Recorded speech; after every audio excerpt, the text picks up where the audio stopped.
If you're looking for the benefits of honey, but honey has too much sugar in it, which I understand, there's a fair bit of sugar in honey, then you might want to consider utilizing bee pollen. Now, just give you the answer straight up. I don't like to dangle the carrot too much, just tell you what it is. I know the hard part is a lot of times people trust my content, so as soon as I say something, they got the answer and they click off the video. But that kind of hurts things. So if you don't mind, just drop a quick comment for the algorithm and stick around so I can explain why bee pollen works and how to utilize it. And this is in no way, shape, or form knocking honey. If you watch my content, I'm a huge fan of honey. And just being real here, you don't need much honey. Like if you're using Manuka honey, we're talking a teaspoon or two. That's all you need to really get like the benefits of honey. So you don't need to be having hundreds or even dozens of grams of sugar. But bottom line is people still don't want to have that sugar sometimes. So let's talk about how bee pollen can work in really interesting ways, particularly with inflammation and energy and just overall multivitamin sake. I also put a link down below for Thrive Market. It's a 30% off discount link. They're a sponsor on this channel. They have been for, almost a decade now. So that link gets you 30% off your entire first grocery order. They also have some bee pollen options there. So if you're looking for bee pollen, you could just search it in the search bar and you can find some. And again, it'll be 30% off your entire first grocery order anyway, and it gets delivered right to your doorstep. They really put ingredients first. The reason they are a sponsor on this channel is because I use them legitimately. I order my pantry staples from them. I order things when I'm on the go and I have it shipped to where I'm going. It's really pretty awesome. So that link down below in the top line of the description. So I'm going to open up with a study that was published in Pharmaceutical Sciences about bee pollen, and just let it be known that this first study is a rodent model study. And that's okay, right? Because there's human model studies with bee pollen too. But I want to talk about this one because it really gets the point across, and there's a great note from the lead author in the research paper. So what this study did is it actually induced inflammation in rats. Like it gave them carrageenan, which if that's any testament to maybe we shouldn't be having tons of carrageenan.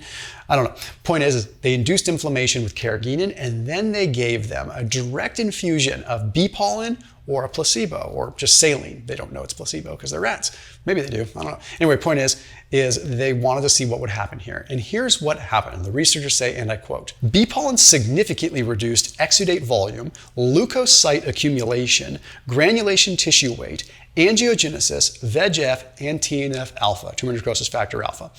What this means is it actually chilled out immune system overdrive and lowered inflammation. In case you've missed some of my other content surrounding this, inflammation is problematic. Not only is it something that happens as a result of poor metabolic health, it often is the root of poor metabolic health. Okay, not to mention many chronic disease states. So inflammation in excess, not good. Inflammation in acute settings when we need it, perfectly fine. So one of the most anti-inflammatory foods that we could literally consume is going to be bee pollen, which can have huge implications on insulin resistance, could have huge implications on brain fog, huge implications on metabolic dysfunction in the first place, and not to mention energy. Now, here's what gets really interesting when it comes down to bee pollen. Bee pollen is just literally pollen that has been pulled from all kinds of different flowers that bees have gone around to, and then they go back to the hive, they mix it with saliva and their enzymes, and they create these little pellets. Okay, because it is enzymatically active, it's easy for the body to break it down and assimilate things. That means possibly even better assimilation of the minerals like magnesium, potassium, which it's quite high in, the protein that's in it, which you could use bee pollen for protein, but you're not gonna get that much. It's just by weight very high in protein. But also just vitamin A, C, D, E, and K, and then pretty much every single B vitamin. So there was a study surrounding the world of B vitamins that was published in Frontiers in Physiology. Basically found that vitamin B1 was required for ATP production to make energy. Vitamin B2 was required for these electron carriers to ultimately transfer energy through the gradients of the mitochondria to produce ATP and energy. It's required for NAD, which we've seen in the longevity space. It's a precursor to coenzyme A, which is required for carbon fat metabolism. Bottom line, I could just keep going down the list, and I'm not going to because I'm going to spare you the time, but B vitamins are ridiculously important for energy. When you look at even a cheesy bottle of cheapo B vitamins, it'll say for energy production or something like that. B vitamins are good for energy, okay? But especially when it comes down to the brain, vitamins like B6, really, really good, okay? B6 can give you a headache if you have too much of it, just be aware of that. But when you're looking at B vitamins, bee pollen is going to be a nice neutral source of them. Nothing crazy. What I would recommend with bee pollen is realistically have it with breakfast. What it can do, because of the mineral content and the very dense vitamin content, it sort of checks a lot of the nutritional boxes for the day. So A, you get it out of the way, but B, there's some speculative theory and some very concrete theory, quite honestly, especially with like calcium, that when our body meets its nutrient needs, it actually attenuates the appetite a little bit. Well, it makes kind of logical sense, right? Like if the body got what it needed from the way of nutrients, is it going to cue you to continue eating? So there's speculation that bee pollen might actually help with appetite suppression. I think there could be a link there. I can't prove it. There probably is a link, but I think more so, you're just having better energy manufacturing. And when that energy manufacturing is just working the way you want it to, maybe you don't feel the need to eat because you're actually producing energy efficiently. Now, I kind of want to go down the line a little bit on what those things mean when, like, we reduced VEGF, we reduced angiogenesis in that study. Basically, when you have chronic inflammation, you have blood vessel formation that is forming to get blood into tissues, right? To create more healing. But if it's chronically elevated, that's energy that's being diverted into forming new blood vessels and also into like this vascular endothelial growth factor, VEGF, which just takes a lot of energy from the body. Also leukocyte accumulation. These are immune cells. We don't want immune cells accumulating everywhere.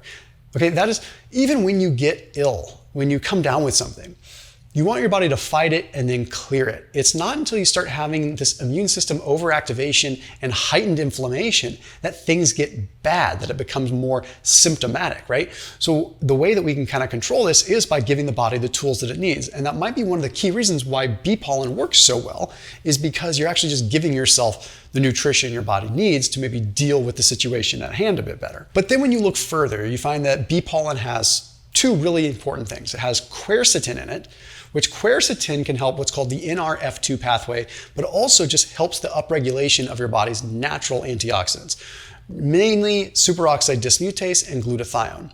Not to mention that the bee pollen itself actually has superoxide dismutase in it. So it's one of the most potent stimulators of antioxidants in the body and antioxidant itself. But then what's interesting as we go a little further, like people don't want to consume honey because of the sugar, but they might want bee pollen because it can help with glucose tolerance. There was a 30-year follow-up study that was published in Diabetes Care that found that when vitamins B6 and B9, but mainly B9, folate, was added into the diet, there was significant improvement in homocysteine levels, in C-reactive protein levels, and insulin levels. All these things combined end up improving glucose tolerance. So it makes it so that the cells can utilize glucose better.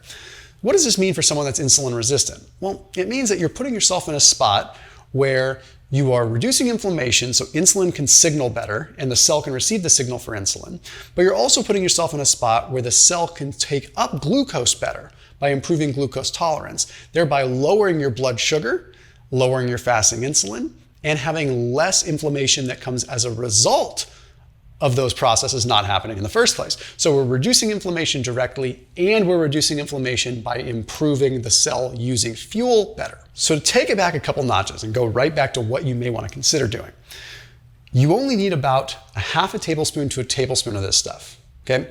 Mix it into yogurt, mix it into your morning meal. One thing that I would recommend, have a little bit of maybe calcium, 250, 500 milligrams of calcium with it, because calcium is also going to help out with the whole appetite piece, which I mentioned briefly. So bee pollen plus a little calcium might be a really good way to curb your appetite throughout the course of the day, just by having it in the morning. What I've noticed with bee pollen is if you are really in tune with your body and your system's pretty pure, having it at night, you might actually feel invigorated. It actually gives you legitimate energy. So I would say either have it pre-workout or immediately post-workout if you train fasted. But it's not a bad pre-workout supplement anyway, because it's so low carbohydrate and low calorie. You're getting a nice little boost. It's almost like a pre-workout if you're okay with having a few calories. So as always, keep it locked in here and I'll see you tomorrow.